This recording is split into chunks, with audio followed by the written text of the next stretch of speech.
Since everyone knows that they're being recorded, fantastic. So I will go ahead and turn it over to Nico once we have the PowerPoint set up. But thank you guys so much for coming to our first ever meeting of the Texas Assistive Technology Makers Alliance, or TAMALES for short. Shannon Page actually came up with that fun name for our makers group. Essentially, we wanted to collaborate with as many makers across the state of Texas and kind of have that intersection of assistive technology and makers. So we know that we probably have a broad range of folks who are familiar versus less familiar with assistive technology. So today's meeting will kind of be geared towards an introduction on assistive technology and how we as makers in the space of 3D printing to many other types of techniques of making can make a difference in the lives of people with disabilities, especially in areas that are much more costly or cost prohibitive when it comes to getting access to assistive technology. And Nico, we're having some difficulties there. No, I'm just trying to make sure I can show my notes at the same time, but I don't think I can show my notes at the same time. So we're just Gotcha. gonna have to Yeah, roll I with think that's it. the only issue with screen sharing. It's okay. I can improvise and make do. So let me just double click on this presenter view. And Oh I'm gosh. I'm definitely seeing that. Is everyone else seeing the presentation? Okay, fantastic. Wait 1 second. I want this bottom thing to go away. Why isn't that? Oh my gosh, Zoom. There we go. 1, 2, 3. Cool. All right, y'all. Welcome to our group. The first inaugural meeting. Well, it's like 1.5, we'll say. We did have a meeting last month, but it was the holiday season when we know y'all were busy doing your thing, like having a baby, getting together with friends, having a good time with family. So I thank you all for being here today. Again, my name's Nico Nelson. I'm a recent graduate with my MPH. I'm from Wisconsin, living in Texas now, loving it. It's a lot warmer here. Maybe not next week, but overall, it's a lot warmer. So I want to introduce y'all to assistive technology and why making a difference matters, especially at the intersection of 3D printing and assistive technology. This is a very much a growing field, as you all know, and we want to this is why we're here today, create opportunities for collaboration. So moving forward. So today's agenda is not just about today, but moving forward as well, like into the future meetings, presentations, and whatnot. On the docket today, we're going to talk about assistive technology, what we can do as makers to make a difference, and how we can, as collaborators, kind of bring different tools, different expertise, experiences to the table, and really create something new, create something that we all can learn from, that also ultimately benefits our users and a community at large. So if you click on this link, or if you scan the QR code, it'll take you to our Padlet that we have created. This Padlet is very much in development. It's not a static product. We want it to be contributed to. We want folks to kind of give feedback on it. If there are things that are better out there that you think would suit the Padlet, please, by all means, let us know, and we would be happy to add it. So I'm going to let Leanna in, or if somebody, yeah, there we go. All right. So our mission for TTAP, this is just to kind of go over who we are as an organization. We're housed at the Texas Center for Disability Studies here at Austin, Texas, at UT Austin. We're at the School of Social Work. And we are a federally funded program. And what we do is we serve the entire state in terms of delivering and borrowing, lending out, and educating about assistive technology for Texans. So as you read, we want to increase access for folks with disabilities to assistive technology to provide them with more control over their immediate environments and enhance an ability to function more independently in their lives. So let me see. There we go. And out of our TTAP team, Cole, Shannon, and I, we developed TAMALES. It's a fun little acronym. It's kind of long in the tooth, but we think it's kind of cute, especially with our little mascot, a little 3D printed mascot.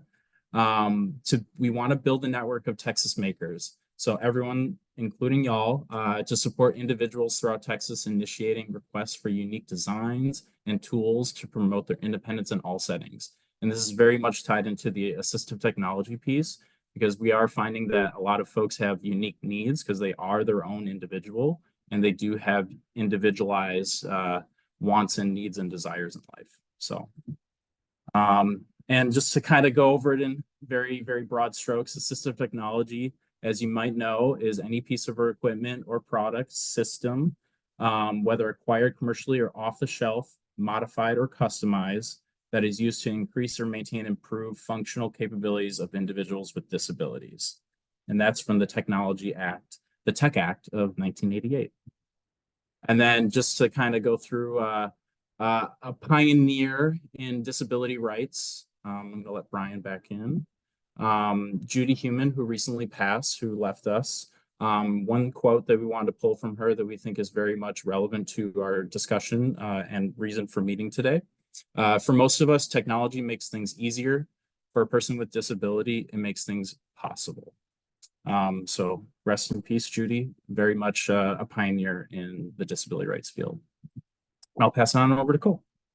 Thank you, Nico. So we've defined AT in more broadly, but we can kind of narrow it down based on different categories to make it easier to kind of understand based on individuals' needs. So thinking about sensory needs for somebody who is maybe neurodivergent or who needs help lessening anxiety or focusing in the classroom or in their daily life, fidgets can be a really great source of a really great type of assistive technology for folks and can be very simple and easy to make.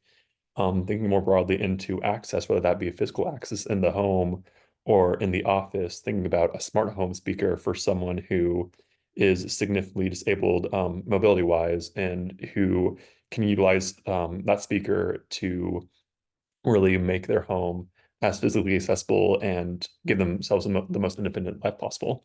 Vision example could be as small as a magnifying glass to a much larger magnifier to a better read text. Hearing, thinking about speech to text for folks, especially in a classroom setting, that can be really important when it comes to accessing information, just like the rest of everyone. Communication, a good example there is ableist symbol, which we'll actually get into a little bit later on. But thinking about different communication systems for folks who don't communicate verbally is a really important thing to think about within assistive technology. Assistive technology can even be as simple as a calendar when it comes to organization for folks who either have cognitive or memory issues, being able to lay out their day-to-day living activities to better regulate their days. Reading, example there, a screen reader for folks who are blind and visually impaired. I think for soon executive function there when it comes to organization calendar. And then writing for somebody who might have mobility issues around their hand and who might fatigue easily, if figuring out how to acquire an adaptive pencil or even adaptive pencil grip is something where assistive technology can come into play. And then more largely, this can even relate to home modifications because oftentimes assistive technology and home modifications can overlap. Grab bars when it comes to safety in the bathroom, either with toileting or taking a shower, for instance.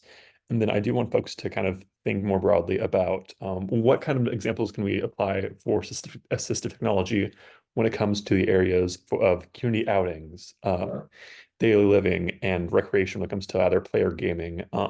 Because oftentimes those areas of assistive technology aren't focused on or covered financially. So that's maybe an area where we can think more broadly and apply our skills as makers in the future. Next slide.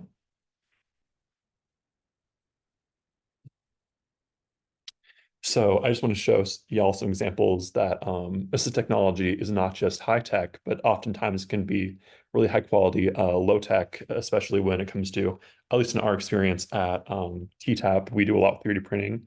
As we know, there are many different types of making techniques that people can utilize outside of 3D printing.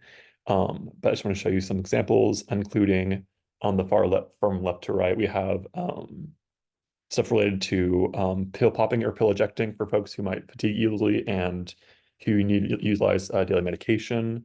And actually, at a conference where I was talking to folks about um, how this is going to be applied to even just generally the broader population, but especially for people with disabilities, this can be a real lifesaver.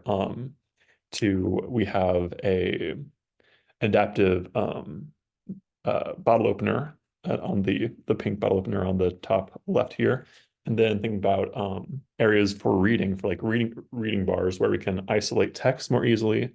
And then zipper pulls, which are those like kind of rounded circles so that can help folks who have a little bit of finger or hand function more easily zip up a jacket or open and close their backpack. And then kind of moving towards the right there, we have a jar opener to a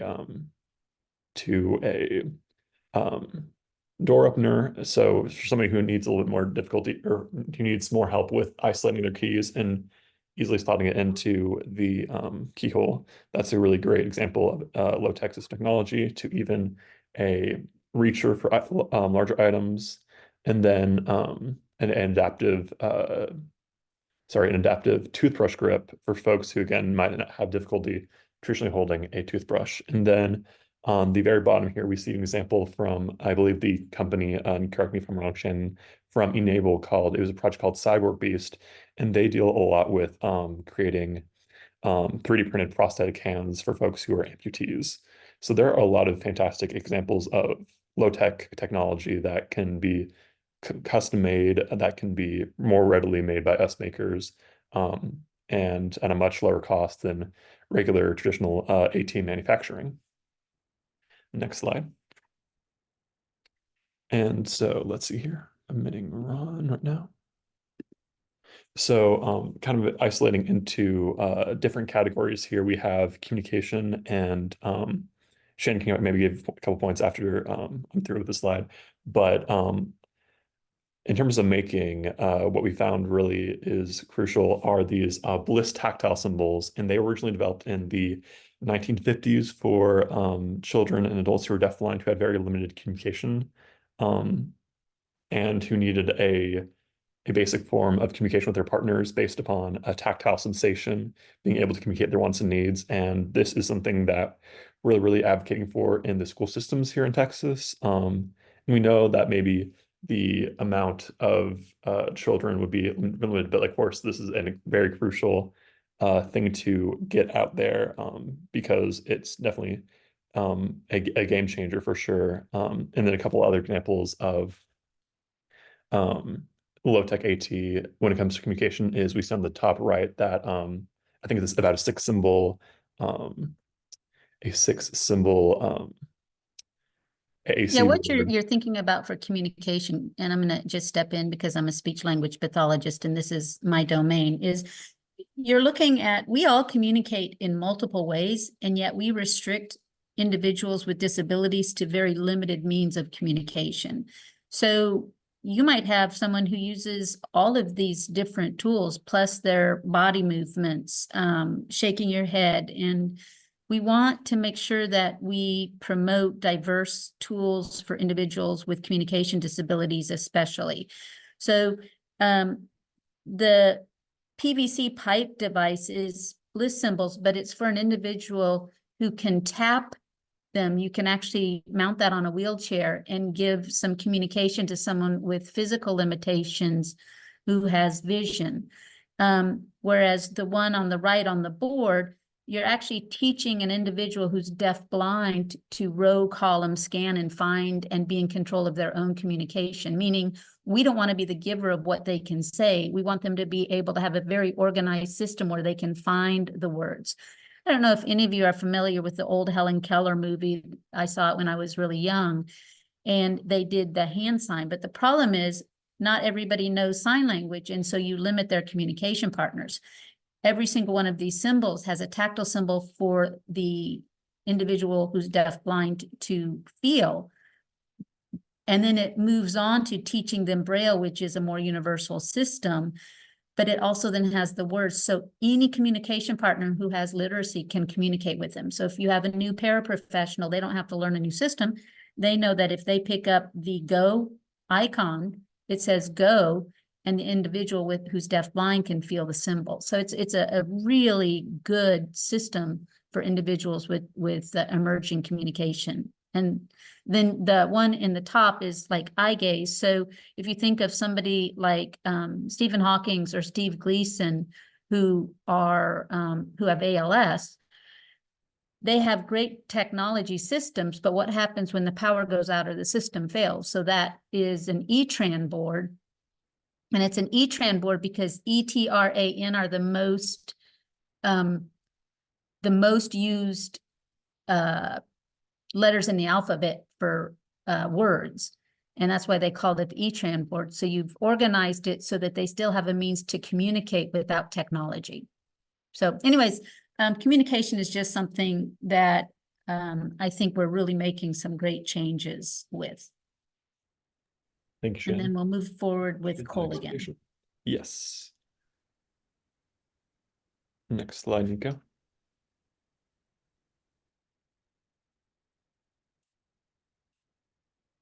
So now we're kind of going to move into different areas of access. The first being education. And when we think about education and assistive technology can really be the key and a gateway towards leveling the playing field for children with significant disabilities, based on a lot of different things such as sensory needs, academic specials, peer relationships, and mobility. So depending on the student's disability, the ability to be able to have a variety of sensory access based upon how they learn best. So for instance, if somebody is hearing impaired, having something that is speech text related can be very beneficial for them to essentially have access to information at the exact same time as their classmates. Vision, again, we can kind of relate back to the to screen readers for folks who are blind or visually impaired, or again, with vision and touch, we can think about tactile graphics, for instance, that middle picture there with the different 3D printed things. We have, I want to say, correct me if I'm wrong, Shannon, that is a 3D printed tactile map. So when you think about the areas of math and science, that can be a really great way for blind students to be able to access that information and being able to essentially interact with it in real time. And so assistive technology can be broadly applied in academics in order for students to essentially kind of have that access to a level playing field with their classmates and succeed in like math, science, English, and social studies in their main subjects, but also thinking about how can we apply assistive technology to specials that students might have, such as adapted PE, what tools might be available to them there, thinking about music class, and as well as art. And maybe people can think about what are maybe they're familiar with that could be applied to these areas that maybe necessarily aren't traditionally covered within the school system. And then thinking about AT in terms of peer relationships, especially for smaller children. I think AT and very visible AT when they're having to use it on a day-to-day basis can be kind of stigmatizing. And I think we'll touch on this a little bit later as well. But that ability, thinking about how a student using AT can kind of reflect in relationships with their classmates and being able to fit in. And I think that ties really well into the aesthetics of AT and making sure that AT isn't abandoned, and we'll get into that a little bit later. And then additionally, with education, thinking about mobility, the layout, ties more into like the layout of classrooms and the educational structure to ensure that especially folks with physical disabilities as well as visual disabilities have the best physical environment necessary to do well in their educational setting. Next slide. So kind of transitioning from education to employment, this can include, of course, students who are making that transition.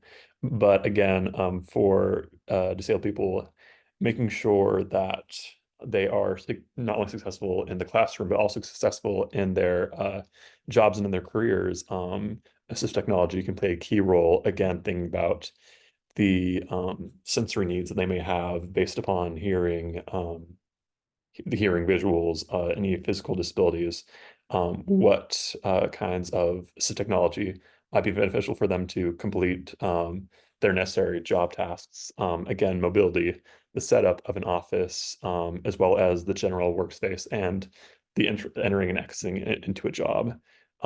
Computers, there are lots of great software and hardware that's geared towards meeting the needs of folks with disabilities, but sometimes they might need more specialized setups, either with individualized keyboards or with specialized computers. And then again, thinking about what are the key job-related activities that they're doing on a daily basis, and can AT be beneficial in meeting those needs? And then again, kind of tying into the bottom right picture where we kind of see different smart home related things, think about the environmental controls that allow an individual to be successful in their work environment. So think about smart plugs and smart speakers. Can that be a great way to minimize fatigue, perhaps maybe minimize physical fatigue for somebody with physical disability doing their job on a day-to-day basis? The next slide, please.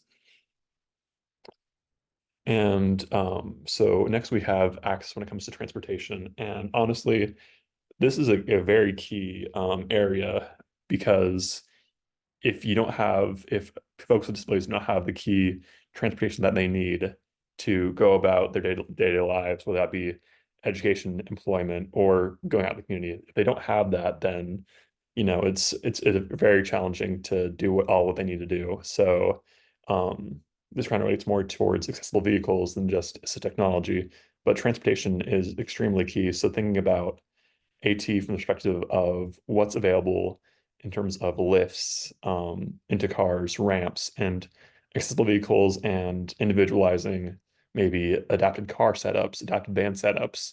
And oftentimes many cities don't have a lot of accessible public transportation options. So trying to think broadly about how we can go about thinking about solutions for accessible transportation for folks. Next slide. And then the kind of final area that I want to touch on for access is daily living and self-care. So essentially, folks, especially related to this, is more so related to folks with physical disabilities, but thinking about what are some really good solutions that can be applied to, for instance, eating. We have a picture on the top right, and actually this is an example from attendee here, Brian Heyman. Basically, and actually maybe Shannon, you can touch a little bit on this, but these are essentially 3D printed attachments to easily hold a plate from getting from one place to another, especially for folks with physical disabilities that they might have a little bit of difficulty with either holding it or shaking it. It's a great and easy solution that was custom made to fit the needs for that person. Yeah, Cole, I think that touches on something really important. And we think sometimes it's got to be something big, but this is a very simple piece that was 3D printed for a student who had arthrogryposis, which meant that she was not able to hold on to her tray, but by being able to slide her hands into the tray holder, she's now got the independence in the cafeteria, just like all of the rest of the kids. So just by attaching those little handles, it gives her that independence to carry her own tray to the table. So things that we take for granted, those are those little pieces that really give the individual the independence they're looking for. Indeed. And then a kind of additional piece towards when it comes to kind of feeding, whatnot, and adapting utensil grip can be extremely helpful. And there are a variety of 3D printed options for that as well, for folks who, again, have that difficulty with holding on to utensils and whatnot. And then think about toiling. This is more broadly kind of not necessarily DME, but kind of home modification options, thinking about showering and toileting. And again, bring back that grab bar example as a really important piece of technology when it comes to getting up from either a toilet or a shower. And then thinking about home modifications, the importance of creating like a walk-in shower is can be critical for somebody who is using a power chair or a traditional wheelchair and being able to shower more easily. Next slide. then I'll turn it back over to Nico. There we go. I can hit the mute button. Thank you, Cole. One last piece that we wanted to touch upon for access is recreation entertainment. This has been kind of interconnected throughout the entire presentation. We've talked upon education within education. There's a lot of recreational activities that folks with disabilities aren't able to participate in. With assistive technology, we're able to open and broaden that access for folks within the recreation space. Especially if you want to get out in nature. Cole is actually initiating some conversations with some Parks and Rec folks to develop some DME for Parks and Recs here in Texas to make sure that folks that need accessible wheelchairs are able to use those wheelchairs in a naturalistic environment. And then also entertainment. After school clubs, I've touched upon it with a couple of folks in this group, but after school clubs, especially with children with disabilities, they're not able to participate in certain activities that their peers can, especially with gaming. Gaming is one of those things that with assistive technology can really break down those barriers and really make the playing field even for everyone involved. We talked about the quad stick, even like very rudimentary, easy, simple 3D printed adaptions for a one-handed Switch controller. These are just like an ounce of the possibilities with AT and recreation and entertainment. Going back to the constructed environment, if folks don't have access to the concert venues or the kind of the social spaces that we love to enjoy as people, as humans on this planet, if it's not accessible, if the built environment's not accessible, it's not inclusive of all people. And yeah, music and art, it just goes, it extends to all walks of life. It's not just one cut and dry, black and white type of topic. They're all interwoven. And so, yeah, leading into that or continuing on from that, I want us to think about it.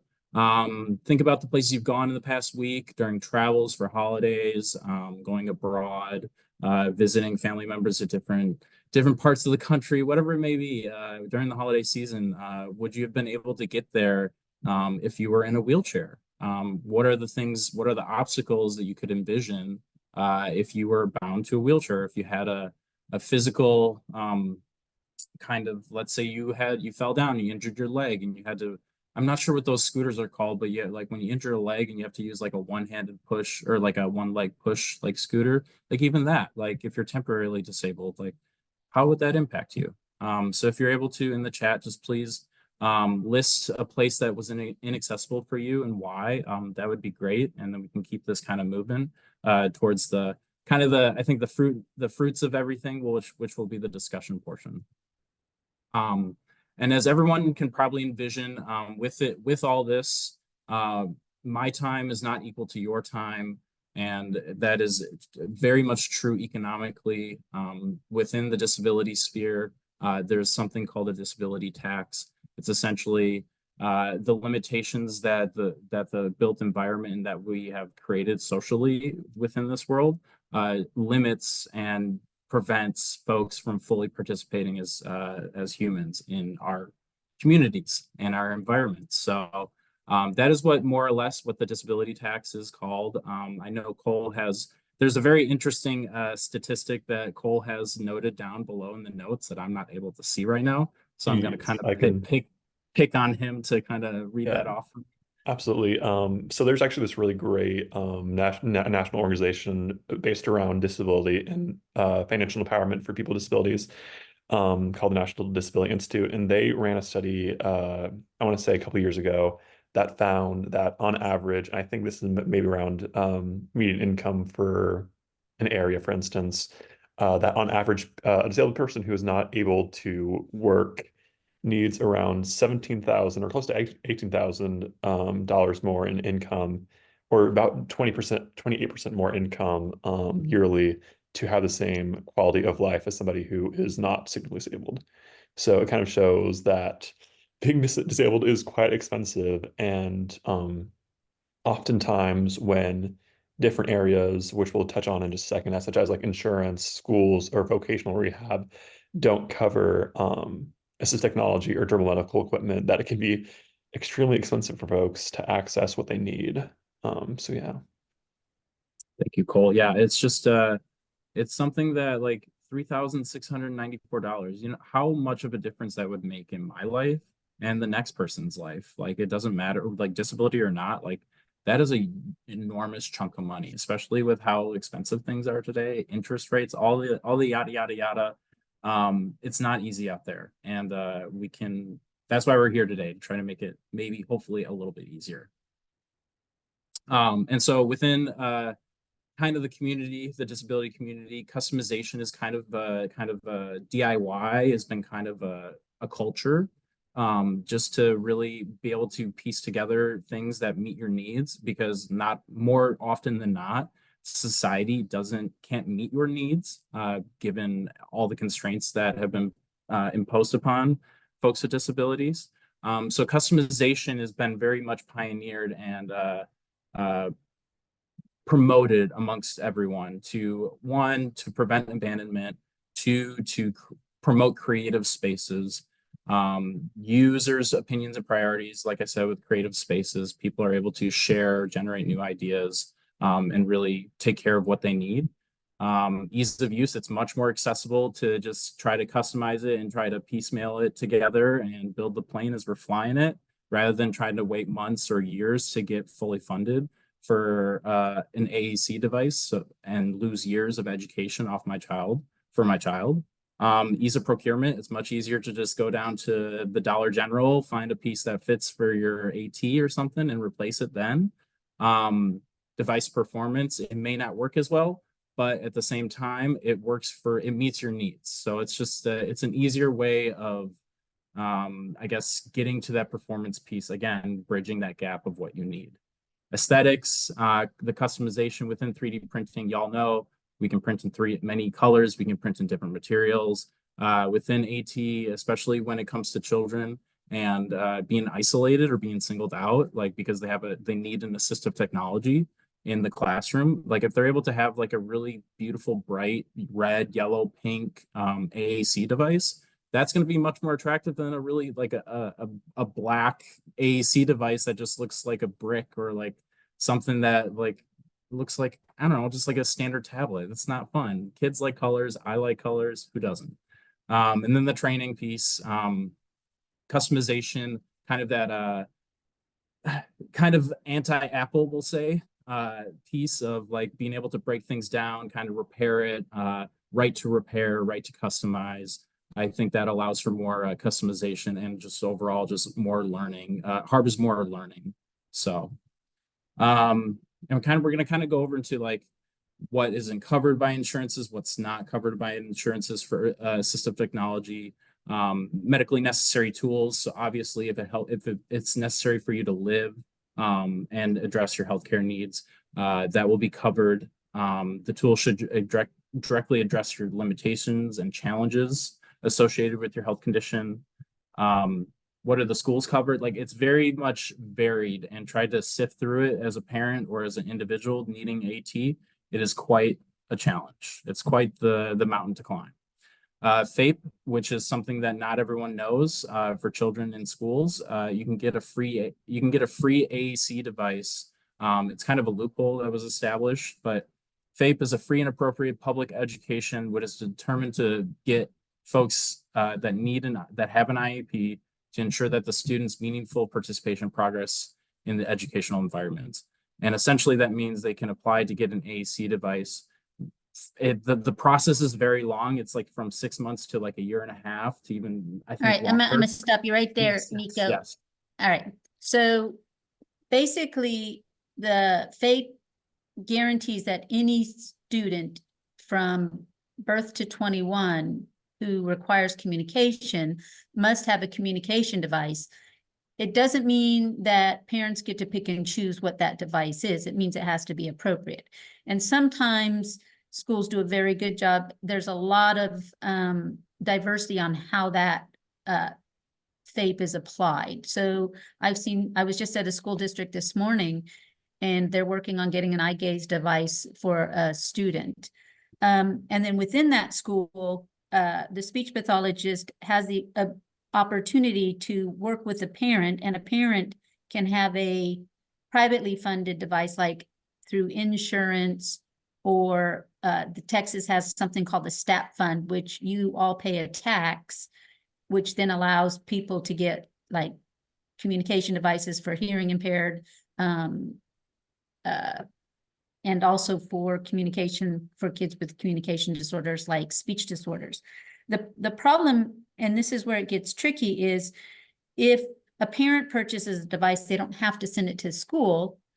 Likewise, if the school purchases the device, sometimes they don't want to send it home. And yet we don't want the student to have to learn two different systems. So it really becomes important to work collaboratively, both between the school and the family, to try to get one device that can really support the student in both settings. Now, with that being said, the difference with the school paying for a device is if it breaks, the school then has to pay for the next device. If insurance pays for it, you're not eligible for another device for 5 years, although Medicaid will repair a device. So that's a whole tricky area. But the bottom line is you don't get to pick and choose the bells and whistles. If it's provided by the schools, you get what you get and you don't throw a fit. And sometimes that might work in school, but it doesn't meet all of those other recreational areas that our children might deserve to communicate in. So that's where you want to have some really good discussions about what is necessary, because I think it's necessary for play. And I think it's necessary for these devices to come home. And there's many law cases that say it's more than bare minimum, meaning it's more than just the bare minimum, which some school districts kind of take that to mean. So if you ever have a situation, I've got a lot of research in regards to helping make really good decisions in the domain of emerging communicators, but it's also assistive technology, like a child with cerebral palsy who might need to paint in art with everybody else. And so you've got adapted paintbrushes and things like that. So it's really making the right demands and then really thinking outside the box to make sure that everyone has fair access. And it's bigger than what the laws could ever encompass. All right, we'll move forward, Nico. Yeah, thank you. And actually, I think I'll take the voc rehab slide. Yes. So we've covered insurance like Medicaid, Medicare, as well as the public school system in terms of what can be covered as assistive technology. But the final kind of forum, the main forum that we see in terms of another form of coverage of assistive technology is a vocational rehabilitation. In Texas, it is called Texas Workforce Commission. That covers folks with physical disability or folks with disabilities in terms of gaining gainful employment. So anything necessary to help individuals with disabilities overcome barriers, enhance their ability to participate in vocational or employment-related activities. It's basically if somebody is transitioning from education into employment, or if somebody who has been significantly disabled is trying to regain employment, this is kind of the area where vocational rehabilitation helps them through that process of gaining employment. And not only that, but why people would need assistive technology in their job is to, again, perform the essential job-related tasks more effectively. And again, to essentially not only acquire or regain, but also maintain that employment consistently. An AT in voc rehab can address a wide range of disabilities and job-related challenges. So a lot of the most common things we see are software and hardware and folks work computers, but also thinking more broadly about physical access, what equipment is somebody having to work with on a daily basis, as well as mobility in terms of the office and the physical environment that somebody's having to work towards or work within. Next slide.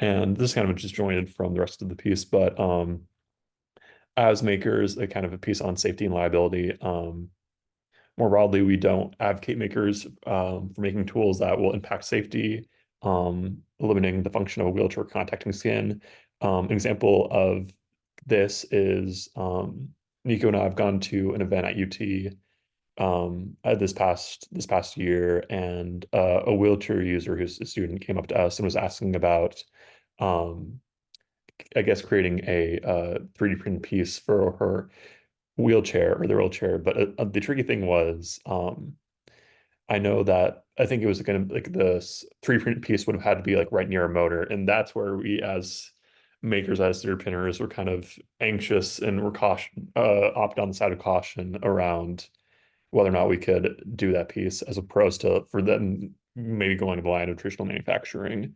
So that's kind of an example of taking safety and liability into account. Not to say that we can't limit creativity and working with a broad range of folks in their situations, but kind of ensuring that we always toe the line of safety with working with individuals. Next slide. And I'll turn back over to Nico.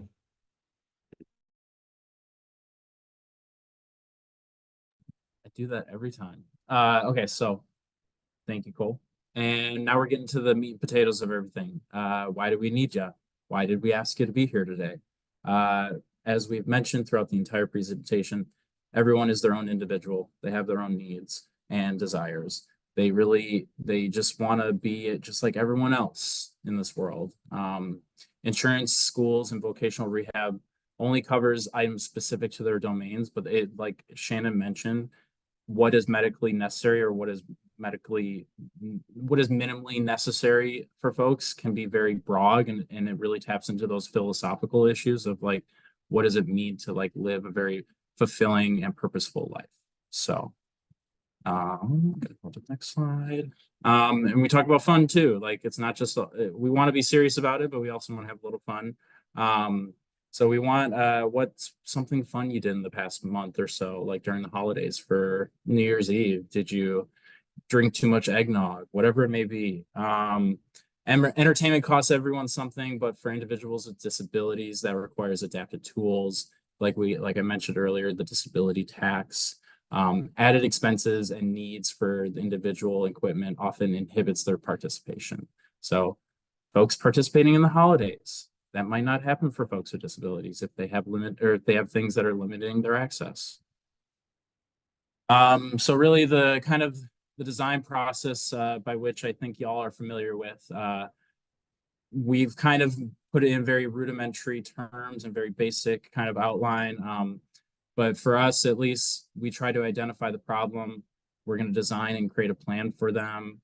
We're going to work with the individual to trial and error and fine tune these things and get feedback. And this is kind of like, in its nutshell, an iterative process of how we approach our process of talking to individuals that have AT needs. Is it's an ongoing conversation. It's a dialogue. It's a back and forth, which I'm sure y'all are familiar with. And so right now we're going to have the discussion. We want to know about your issues or your problems or solutions that you've come up with. How do we reach out to find those who have needs? What collaborative tools are available? This is kind of like your space. We saw there was an opportunity for something, and we really want to not be just the driver's. We don't want to be in the driver's seat. We want everyone in the driver's seat. I know that's a lot of chefs in one kitchen, but I think we can manage it with the space that we envision.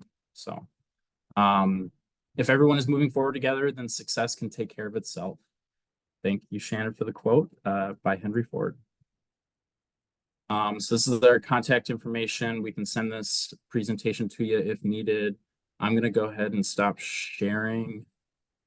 And I think now we move into the discussion piece of it, where, and I just put in there that every individual has unique problems. And sometimes I've seen IEP, because I used to work primarily in schools. I have seen teams complicate issues so much when in fact it's another student that comes up with a very simple solution that is very engaging to the student. And so that's where getting a lot of different ideas from people who are makers and creative, because you're not thinking like everyone else, and that's what we need. We need those out of the box solutions. And with some of these out of the box solutions, we decrease the cost, and we make it just more user friendly.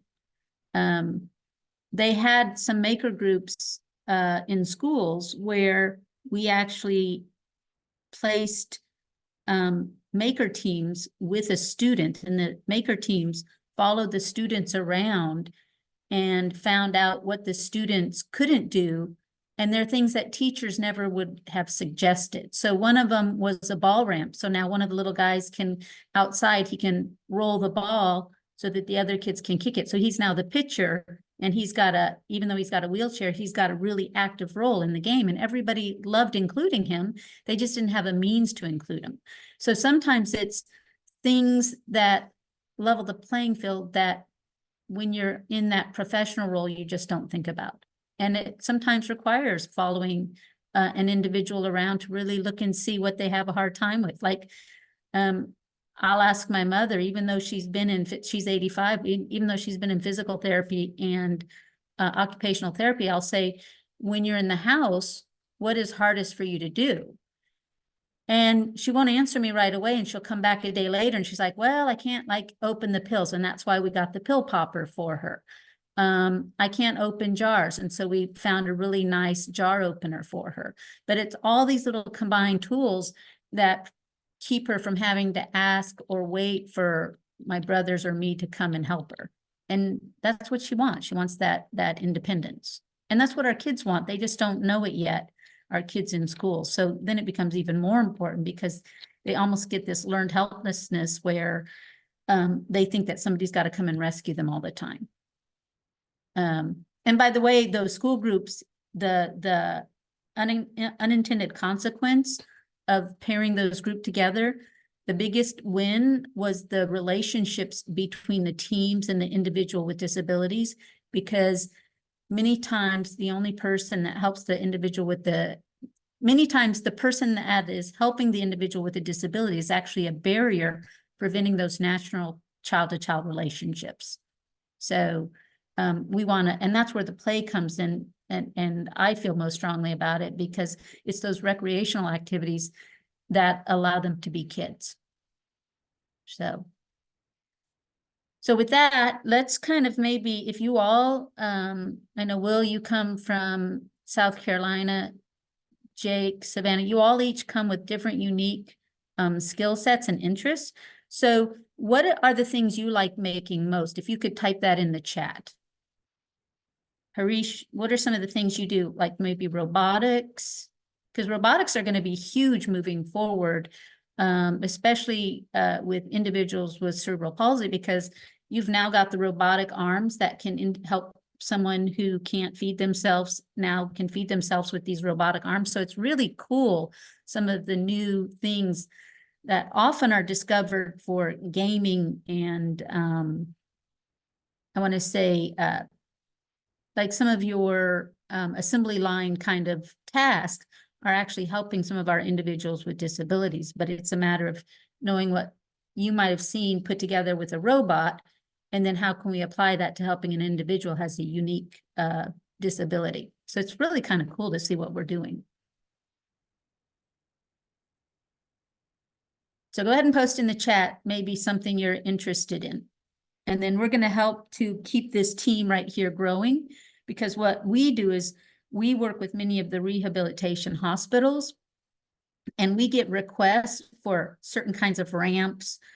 And some of those we've got places to reach out to build, but every once in a while we get unique requests, and that's where we want to start having for Texas this kind of system of support where we can throw some challenges out there. Fishing's a big one Ron's helped with.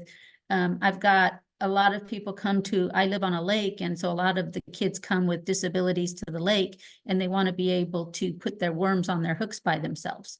One of my clients had a trimmer, and she could not, so we wanted something that would stabilize the worm so she could get it on the hook by herself, because she wants to do it by herself. She doesn't want to wait for me to come and put the worm on every single time. Another one, and following that one, was a little girl with a sensory issue and she couldn't touch the worm. So what if I could give her tweezers and she could drop it in this thing and it could hook it without having to actually physically touch it. So those are things that we're always kind of problem solving as a team. And then it gets to Ron and I were in another meeting where, how do you cast it? And so we were kind of talking about, I don't know, are there like boats that could reel it out there and drop the sinker? I mean, there's just a lot of creative ideas of how do we make someone independent in fishing, especially thinking about, like, I'm a Navy veteran, but some of your military veterans who left and have lost limbs and now they want to continue on some of those outdoor activities. How do we let them come back and have those same experiences? How do we maximize their ability to do it? Thank you, Linda.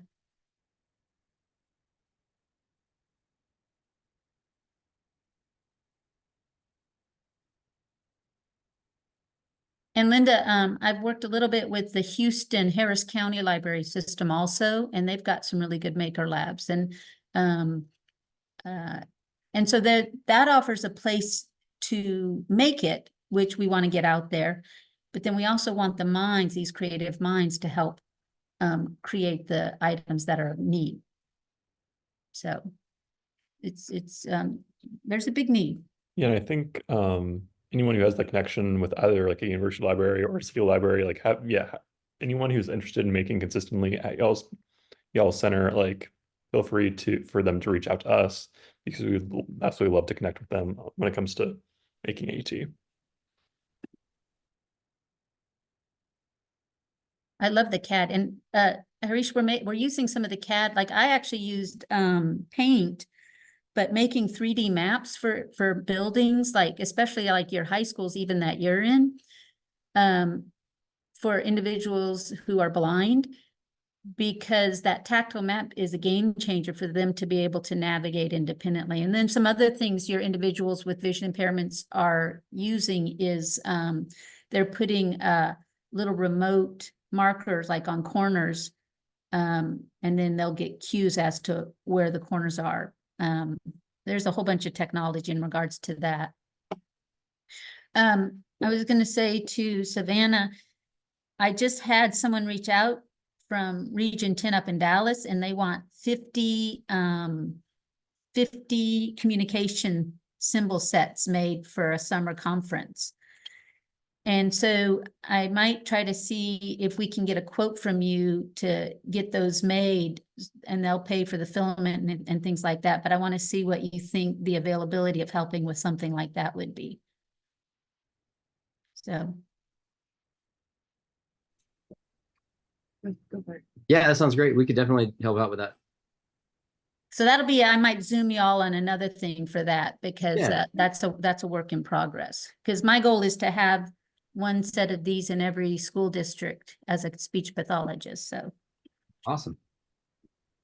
Shannon, moving forward, do we want to talk about maybe, well, I guess we haven't finalized the details, but kind of moving forward so far as the meeting structure and how we want to like approach these meetings in the future. I know we had mentioned like maybe talking about some folks taking the lead on what they're doing and presenting on what they have going on. Didn't know if we want to like put that out there yet. And we want to continue to have it on the same time. We want to make it really consistent. So we're going to continue this second Tuesday of the month at 3:30. And that way it's kind of at the end of the day. We're going to stick with that. I think next week next month we've got a guest. The next 2 months we've got planned guest speakers that'll speak half the time. But then we also want to like start adding challenges and throwing some ideas out. So this becomes kind of it's not us telling you what to do, but it's us coming together as a thinking organization, working together to be a tool and resource for the state of Texas and South Carolina.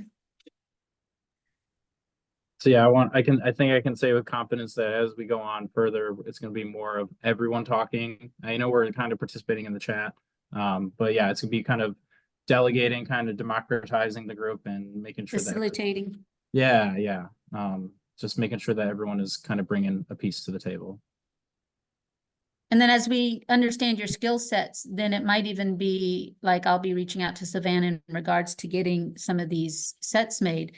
But we'll start trying to pull people together so that we can come up with unique solutions. So we're hoping that this is going to be just the start of something much bigger for Texas, just to make a maker movement really geared towards helping individuals with disabilities. And the purpose today was just to kind of give you a foundational understanding of why we're doing what we're doing.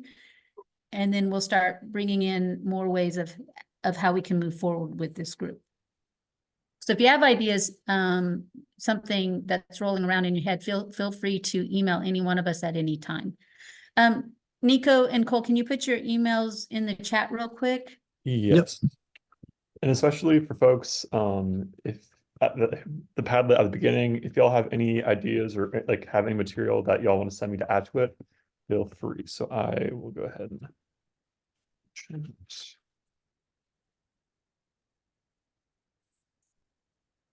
And I know we're closing in on 4:30. So does anyone have any last questions or any last thoughts? Or comments? Something squared with you, something rolling around in your head, something you're still thinking about. Now's your chance.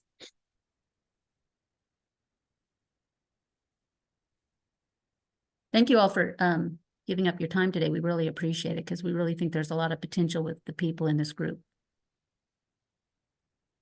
Awesome. Well, if nobody has any questions, thank you all so much again. We really appreciate your time and look forward to seeing you all next month. Thanks so much. I'm going to go ahead and stop recording. Awesome. Bye all. Y'all, please invite everyone for next month. Thank you.